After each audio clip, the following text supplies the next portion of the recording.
Welcome back to Revolutionary Health. This month is Mental Health Awareness Month, and I'm so very excited to be able to sit with you all to have this incredible conversation. I'm Michael Ward, your host, and make sure that you follow us on all our social medias, CNP Tribe on Instagram, Facebook, and Twitter.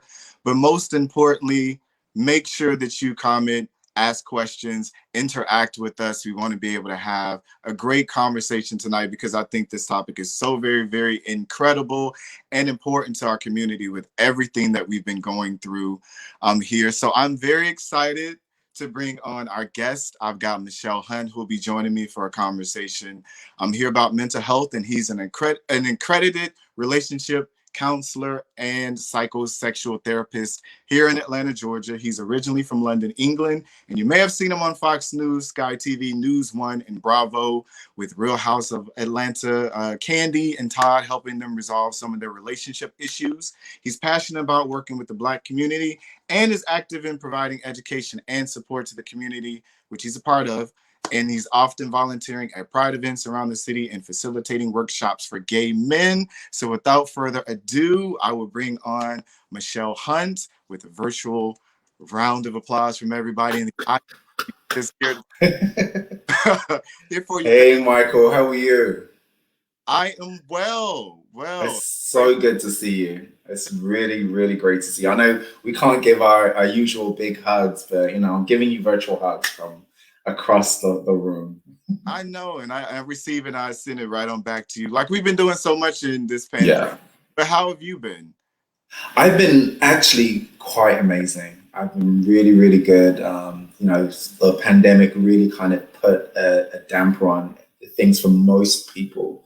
But I think the silver lining for all of that is just this idea that we realize that mental health is so important to all of us. I think being quarantined, having to deal with everything that went on for the last year and still is going on, most people now realize that they just can't ignore how important mental health is. So I'm really happy that we were able to do that as a silver lining. And I've just been busy with work and making sure that I'm giving back to our communities, and that's why I'm so happy to be here with you guys tonight. Yes, and I'm so happy that you are here with us as well too. As I said, it is Mental Health Awareness Month, and as you said, through COVID, so many of us have been quarantined and seeing new things and new sides of ourselves and our partners and all of these things, which you'll get into later when it comes to those. in trying to find a language as well for some of these things that we've been feeling, because this is the first time in a very long time that everyone collectively has been going through a pandemic, and Right. knowing what we're going to expect. And I've been very open about my mental health journey, and it really, really, really helped a lot through COVID. So I just want to start with the basics so we can let people join and ask questions as well in the chat to just get a little bit about you and what you do on a day-to-day basis. Just so people can understand. Because I think when people hear sex therapist, they're like, oh my God, what is it? But just what it is that you do and how you help the community. Oh yeah, I think you're absolutely right. Most people won't meet a sex therapist just in their day-to-day life. So I think it's definitely something that I feel it's important to explain to people. And for those who don't know or haven't experienced it, psychosexual therapy is a form of psychology which deals specifically with the psychology of sex. So issues that may come up around sex and sexuality, it's mostly rooted in, psychological functioning. So what I do with most of my clients is to go through and kind of help them to understand where the cause of their problem is coming from and how they can resolve it. And we do that through many different techniques. Some of them are psychosexual techniques. We do some CBT, which is cognitive behavioral therapy. I do a lot of person-centered approaches. So all the work that I do is tailored specifically for that individual or for that couple that I'm seeing at that moment. And also, a lot of people will say, well, I don't have any sexual issues. Why do I need to see you? A lot of our sexual issues aren't really to do with sex. Sex, the issues that manifest itself sexually are usually, you know, just a symptom of something much greater that's going on, usually to do with our mental health and emotional well-being. So oftentimes I see people who just have issues with communicating with each other, issues with trust, issues with betrayal, issues with unresolved childhood traumas, you know, issues around self-esteem, confidence, value systems. A lot of emphasis, particularly in our communities, placed on sex because we've been raised and conditioned to believe that sex is the most valuable asset that we have. And because of that, there's lots of issues that may be projected during, in the course of your sexual intimacy, but really it's far beyond that. And that's kind of one of the things I help to unlock with my clients, whether they're coming in as an individual or whether they're coming in as a couple. So I see a whole range of individuals and couples. I see men, women, black, white, gay, straight, young, old. I think my youngest client is 18 and the oldest one is 79, about to be 80. So yeah, so it's a big range that I see. And, you know, with COVID, like I said, so many people are discovering new ways to think about themselves and think about the way they see life. And it's given them an opportunity to explore mental health and emotional well-being in a way that they wouldn't have prior to COVID. So, I've been seeing a lot more people kind of open up to sex. I actually had a potential client that called this morning, and he's never been able to ejaculate during penetration. And he's 40 years old, started having sex at 13. Never once has he ejaculated through penetration. And during the course of COVID, he's realized, actually, I want to have a boyfriend. I want to see someone full time, but I need to deal with this issue because he's been avoiding it. And now that quarantine's over and people are kind of going back out, he's like, okay, well, I need to fix this. So again, first time in his whole life that he's actually reached out to try and fix that issue. So there's lots going on for people. Yes, and thank you for giving that example and for bringing up something as well that I want to talk about, because I think over the years there has been this stigma that's been connected with talking, to a stranger, somebody that you don't know about, bringing your personal issues. And I know myself, I had a very big issue with vulnerability and opening up to somebody. Like, are you going to tell my business? Is this going to leave the room? What if I run into you when we're out at the park? Right. Or, being in kind of the community in those same circles. So as well, when it comes to people that may have this stigma about accessing care, and like the potential client this morning about opening up and being vulnerable, like, can you share just a little bit about those practices and that you're not going to tell anybody's business when they're up to have that relationship with them? So I think counseling and therapy is obviously very sacred, and it's one of those fields that privacy and confidentiality is at the utmost top of the list of priorities. And in the same way you would go to see your physician or your gynecologist, and that information is kept private and secure, that's exactly the same way it works with therapy, and so much so even more with psychosexual therapy. When I see clients who are in the same communities as I am, there's an extra layer of security that I want that person to have. I want them to know that even though we may be in the same communities, we may socialize in the same circles, we may be in the same networks, confidentiality is my number one priority for that client, because that's how I get the most out of my client. That's how I get them to be honest. That's how I get them to relinquish fear. That's how I get them to relax. That's how I get them to open up.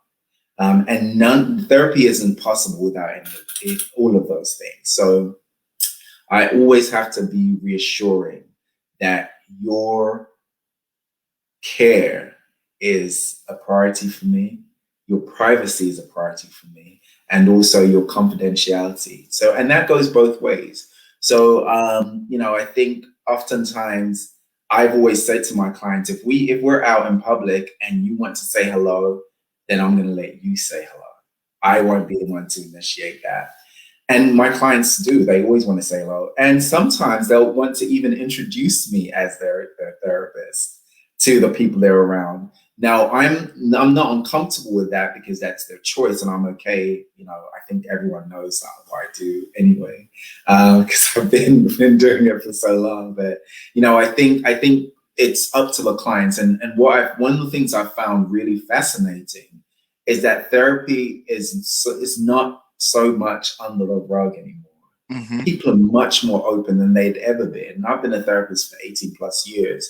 You know, people are much more willing to say, I have a therapist, I see a therapist. They're still a little bit shy on saying what they're going to therapy for. You know, so people are much more likely to say, yeah, I'm dealing with depression than they're saying I'm dealing with erectile difficulties. There's still a taboo in that. You know, people don't necessarily want to admit or feel comfortable admitting in public that they're having a sexual issue or having concerns around sex. So there's still some reservations where that's concerned, but I think therapy in general is much more widely acceptable, is much more widely talked about. You know, you yourself have, you know, been honest and open about your journey, and so many more people are being honest and open. And I think that's fantastic, because what I want to see is that therapy becomes something that people talk about at the dinner table. It's something they talk about when they go on dates. It's something they talk about, you know, when they're on vacation. You know, I want people to feel that therapy is so meaningful that it's something they want to talk about. Mm. Yes. Yes. Let's talk about it. So one of my first introductions to and getting back into therapy was about on the show, I think it was December, was what led me back into therapy my second time was really a breakup. You know, I was Right. in a relationship at the point, and I know what my normal coping mechanisms are. But one of the great things that came out of that relationship is I'll never forget that he asked me, "Hey, if you're watching, you know, let's try couples therapy. Let's go to a therapist," because we were having some issues with communication. And I found out within myself that there was a lot of work that I needed to do to communicate, and a lot of things that were in my childhood on how I communicate. And so in the Black gay community, a lot of us now are wanting to be in relationships, right? We can get out. We've been alone. We've done these things. And some of us may have been in relationships with partners and not known how to communicate or have the language to say some of the things that we may want to say, when, especially when it comes to monogamy. I think that's kind of the hot button topic that a lot of people talk about or have questions on, as we evolve and we slowly open up. So when it comes to consensual non-monogamy, as we were talking about a little bit on the show, that Yeah. want to know more about and come to you in their relationships all the time. Why do you think that there's such a stigma when it comes to consensual non-monogamy, and that there's different layers as well? I'm learning myself too, so you'll be educating me at the same time. When it comes to these relationships, like what are those conversations that you're having with us in the community? Yeah, I think it's really important to say that for most of us, the gold standard of a relationship that we've been taught is a monogamous relationship. You know, whether you're gay, whether you're straight, whether you're questioning by, that is sort of like what our society holds up as a gold standard of a healthy relationship. As we're evolving in society, and as society is changing, and we're becoming much more of a global society, we're actually more open now to the ideas that monogamy isn't the only form of a healthy relationship. And as such, consensual non-monogamy is something that lots of people are kind of discovering, they're inquiring about, they're curious about, and they're actually wanting to explore what consensual non-monogamy is. And consensual non-monogamy is just a very broad term for relationships that aren't monogamous. So you're consenting with your partner or partners that you're not in a monogamous relationship. And that takes many different forms. One of those forms is an open relationship. With an open relationship, you decide with your partner what level of openness you have within that relationship. I know that's a very common term, particularly within the gay community. You know, so like I have an open relationship. I'm open. You know, you might see couples trying to hook up online, and they're like, "Yeah, I'm with my husband or my boyfriend." But there's other forms of consensual non-monogamy, such as polygamy. You know, and polygamy is where you have multiple relationships. So you may have one male with 4 boyfriends, or one female with a husband and 2 boyfriends, or one female with a wife and 3 girlfriends and a boyfriend. You know, so polygamy is another popular term, and that's something that's been going on for a really long time, but underground. And now it's kind of coming to the forefront. People are actually more open about their polygamous relationship. So again, the conversations I have with people is figuring out what works for you. Because if you and I are in a relationship and I want something that's monogamous and the other person wants something that's open, then we're not in the same space. We're not compatible as far as our relationship styles go. So you need to ensure that you are compatible with your partner as far as what kind of relationships you're looking for. And I think one of the other things that's really important is if you have a consensual non-monogamous relationship, you can still cheat if what you're doing isn't included in the rules and the boundaries of your relationship. For example, if we're in a consensual non-monogamous relationship and the rules are we only have sex with other people when we're together, and I go out and have sex with someone else, that's still considered cheating because it's not within the boundaries of what we've agreed. So again, when we have a consensual non-monogamous relationship, we have to be very, very, very careful about how we're creating boundaries with each other about what that means, what that looks like. The problem with rules and boundaries is that as humans, we're likely to break them. Yes. So the more rules we have, there you go. The more rules we create are the more rules that's there to be broken. We know that even outside of sex and relationships, you know, as a child, you get told, don't do that, don't go over there, don't climb that fence, you know, and that somehow stimulates us more to want to do it. The risk of perhaps doing it and not getting caught.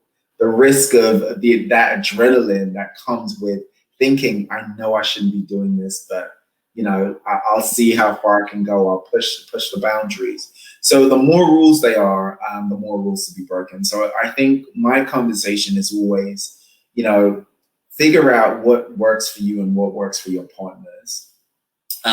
Create boundaries that are doable for both of you or all of you, whoever is included. And then also continue checking in with your partners, because if we're together and we make these rules at the beginning, that doesn't mean we still feel the same way 2 years in. Doesn't mean that we still feel the same way 5 years in. So you're constantly having to check in. And as your relationship evolves, as your relationship grows, the individuals are growing. And therefore you need to check in. Does this still work for us? Is this still something that we want to continue doing? You know, do we want to modify these boundaries? Do we want to create new rules? Do we want to release some of the rules that we have? You know, I always ask my couples, are you okay with having a relationship that it has absolutely no boundaries?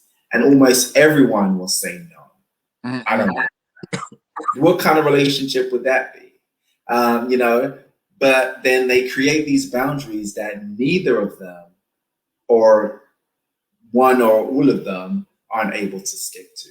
So again, it's about having these realistic expectations, not just of your partner, but of yourself. And a lot of times what I find is that we have so many unresolved issues just from being Black, being gay, you know, growing up in a certain household, growing up in a certain environment, having traumas as we've gone through childhood and early adulthood, and we don't ever take the time to deal with those. And we bring all of those into our relationships. If we don't heal it, then we'll just keep reliving it. And that is something that most people will deal with in their relationship. and the relationship can't necessarily thrive if you are not able to deal with all of those unresolved issues. And sometimes we decide to make decisions about the kind of sex that we're having to deflect from those issues.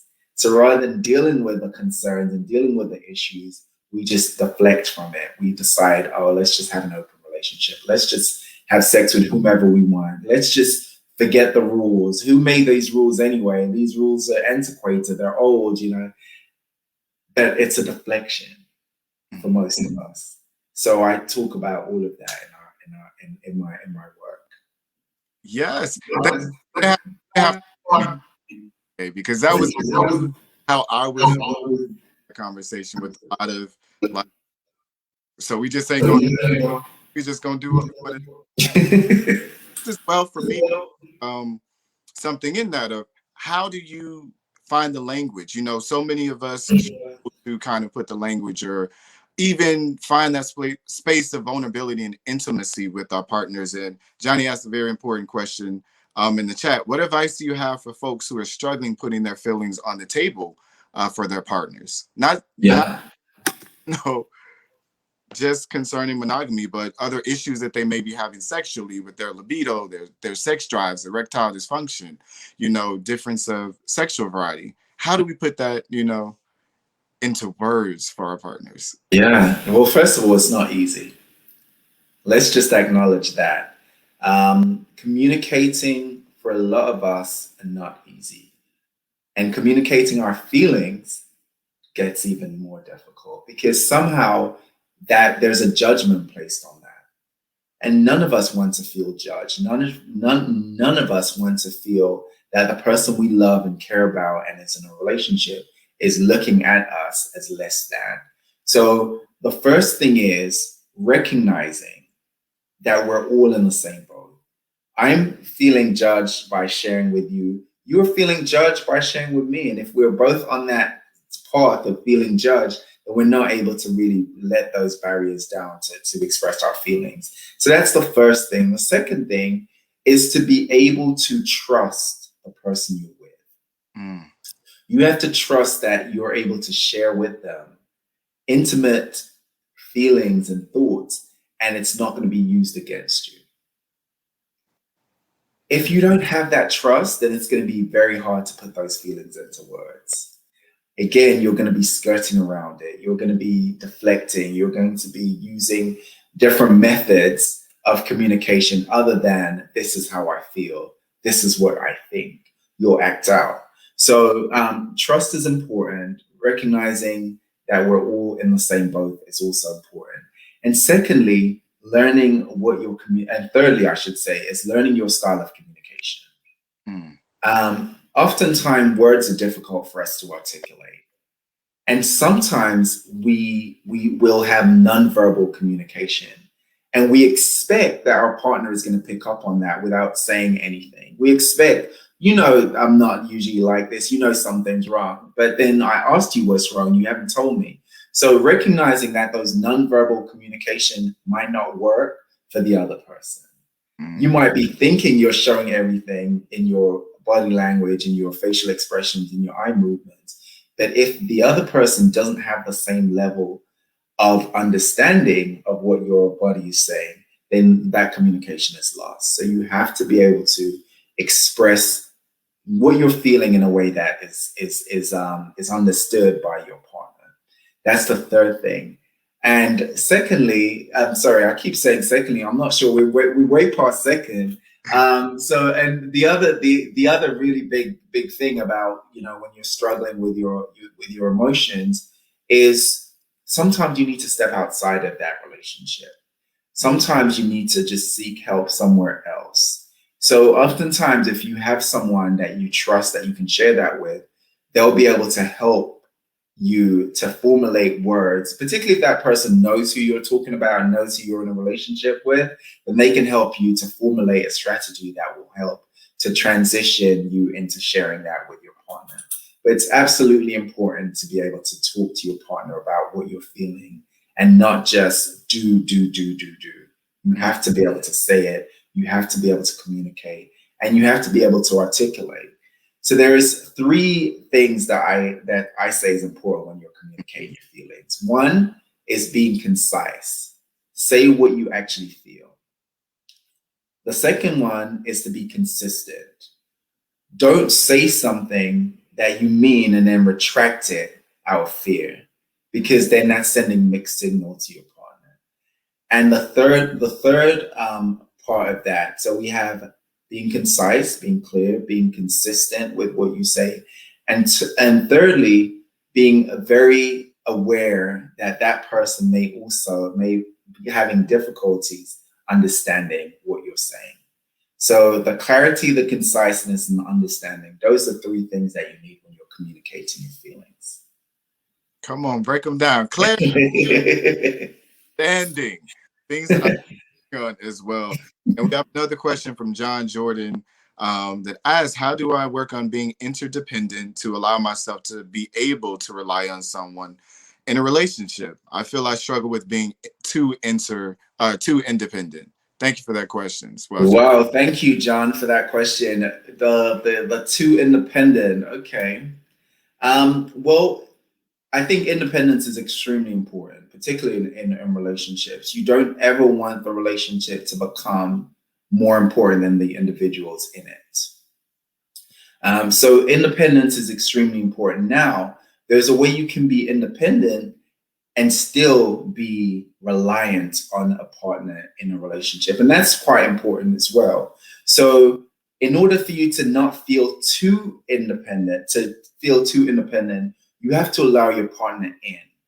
You have to let him into your world, let him into your thoughts, let him into your feelings. Share your vulnerabilities with him. That's one way to reduce that feeling of being too independent. Ask for help, offer help. Those are ways that you can actually relinquish that feeling of being too independent. But you don't ever want to become entirely dependent on a relationship or your partner. That's too much. And something else that I think is really important to say at this point is that oftentimes we go into relationships hoping that we're going to be completely fulfilled by the other person. And that's not their job. It's not your partner's job. It doesn't matter how much you love them, how much they love you, how compatible you are, how great you look on social media. It's not their job to fulfill your every need. That's why your individuality is so important. So it's not a failed relationship because you're not being fulfilled by your partner. It's actually a healthy relationship when you recognize what's important for me to get from this relationship and what's important for me to get from myself and the other sources outside of this relationship, because the relationship shouldn't be your only source of support and excitement and love. So we want to ensure that we're not putting too much pressure on ourselves or the other person in a relationship. Yes, John, come on. Thank you for that word. Yeah. I think that definitely is like something too when it comes to like being in a relationship with another Black gay man, where you're like, we're both like, I kind of all the time too. It feels like we're at war all the time because we're both fiercely independent. My own stuff. I'll talk to my therapist about it. But it's very important to me to build a tribe just outside of a therapist, of other ways. If I may not be able to access my therapist, or I can't get her on the phone at that time, what are some alternatives for people who may still be on the fence about seeing a therapist for their sexual issues, relationship issues, what may have you? So therapy is incredibly important. I say that, I say it, and I say it again. Therapy is incredibly important. It's so helpful for many different reasons. But therapy isn't the only way. And therapy isn't for everyone. So it's important to know what works for you. And if therapy doesn't work for you for whatever reason, then it's important for you to be able to have some self-help tools. And I talk about self-help a lot because I believe that as beneficial therapy is, it's not for everyone. So I want all of us to be able to help ourselves through some of these issues. And by helping yourself, it's about growth. growth. It's about understanding. It's about learning. What triggers you? What do you need to avoid? What kind of people do you need to avoid? What kind of situations do you need to avoid to protect your mental health and boost your self-esteem, your confidence, and your emotional well-being? If we don't know what those triggers are, then we'll just keep going down the road of repeating, and reliving, experiences that doesn't serve us very well. So those are the things. If you're not seeing a therapist, if you don't have a therapist, if you feel that therapy may not work for you, those are the things that I need you to be conscientious of. I need to help myself, because we all need help. All of us need some form of help. If we're not getting it from a professional, then we need to be able to give that to ourselves. Now let's talk about the people who do want therapy and do see therapy as a benefit. Maybe perhaps you've had a therapist in the past and it didn't really work out. Maybe it wasn't the right one. And again, not every therapist is great. I've met some that I haven't felt was good. So I think it's really important that you find the right therapist for you. And I talk about that on my podcast as well, how to find the right therapist. But you want to find someone who has something about them, whether it's their race, their ethnicity, their sexuality, their gender, that you can identify with, because that's going to be the first building block of that therapeutic alliance, which is so important in therapy. So have some kind of connection with them, and then also ask about their area of expertise. Do you have the skills to deal with the issue that I'm presenting you? Do you have the language to deal with the issues that I'm presenting you? Are you able to be patient through the issues I'm presenting you with? Because oftentimes I see clients who are rushing through therapy because the therapist has these expectations that they're going to meet these milestones, and it doesn't work like that. So you need someone who's patient, you need someone who's understanding, you need someone who has specific skills, and not all therapists are equal. So you need to do your research, and you need to find someone who can understand exactly where you are and is able to help you to where you want to be. Those are important tips when you're trying to find the right therapist. The therapy is a fantastic way to learn about yourself, to resolve some unresolved issues that may have been there since childhood, and also to help you grow and evolve into a better version of yourself. That's not to say you're broken. It's not to say you're ill. It's not to say you're a bad person. But as humans, we all have areas where we can grow. And that's what therapy helps us to do. It helps us to grow in those areas and evolve beyond what we are currently. So I think it's great, that for anyone out there who's seeking therapy, thinking about therapy, I'm available. You can always reach out to me. But, if I'm not right for you, then there's lots of other therapists that will be able to help guide you and just kind of shape, how you think, how you feel, and how you're able to express what's happening with you. Michael, I see you smiling. I am, because I forgot that you do have the podcast, because I've listened to a couple episodes. I was like, oh, okay. Yeah, the podcast is really helpful to a lot of people. I get all kinds of amazing feedback from people, just kind of, because it's the way I do my podcast is about learning. I want to be able to impart some knowledge that you wouldn't have otherwise got, or in a bite-sized way that you can actually just grab a hold of, understand it, and then, take it into your day-to-day life. So that's kind of what my podcast is about, just helping people to answer some questions that they have that they may not have been vocal about, and really kind of learn more about questions that we all want to know the answers to. So, and it's quite catchy as well. Let's come together. So we all collectively can come together. Say the name. It's cool. Let's come together with the Sex Doc, and it's everywhere you can get your podcast. And it's one of the things that really started in the pandemic, actually. I talk so much for work. I was like, do I really want to do a podcast? But then I saw all these podcasts just popping up, and I was at home. I was working from home, and so I had so many questions. If I go through my Instagram or my Facebook, I've at least 50 or 60 questions each day.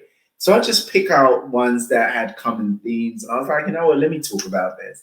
And my podcasts aren't very long because I don't like listening to long podcasts. So it's bite size, it's quick. You can listen to it while you're in the shower, while you're making dinner, or some of them you can even listen to while you're being romanticized. So let's together.